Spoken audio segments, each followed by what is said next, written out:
दोस्तों, एक सवाल हमेशा उठता है कि पता नहीं क्यों, है ना। अब किसी भी विषय पर बात कीजिएगा तो आपके जहन में भी ये बात निकलेगी, पता नहीं क्यों।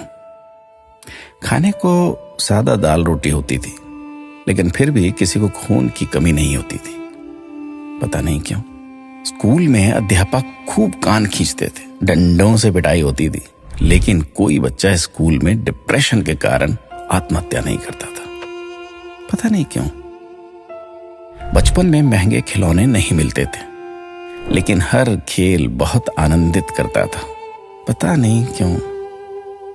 घर कच्चे होते थे, कमरे कम होते थे, लेकिन माता पिता कभी वृद्धाश्रम नहीं जाते थे, पता नहीं क्यों।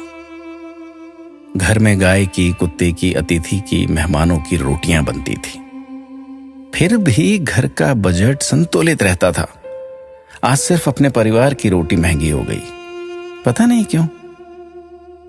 महिलाओं के लिए कोई जिम या कसरत के लिए विशेष साधन नहीं थे, फिर भी महिलाएं पूर्ण रूप से, संपूर्ण रूप से स्वस्थ रहती थी, पता नहीं क्यों। भाई भाई में, भाई बहनों में अनेक बार खूब झगड़ा होता था, आपस में कुटाई तक हो जाती थी, परंतु आपस में मन मुटाव कभी नहीं होता था, पता नहीं क्यों। परिवार बहुत बड़े होते थे, पड़ोसियों के बच्चे भी दिन भर खेलते थे, फिर भी घरों में ही शादियां होती थी, पता नहीं क्यों। माता पिता थोड़ी सी बात पर थप्पड़ मार देते थे, लेकिन उनका मान सम्मान कभी कम नहीं होता था, पता नहीं।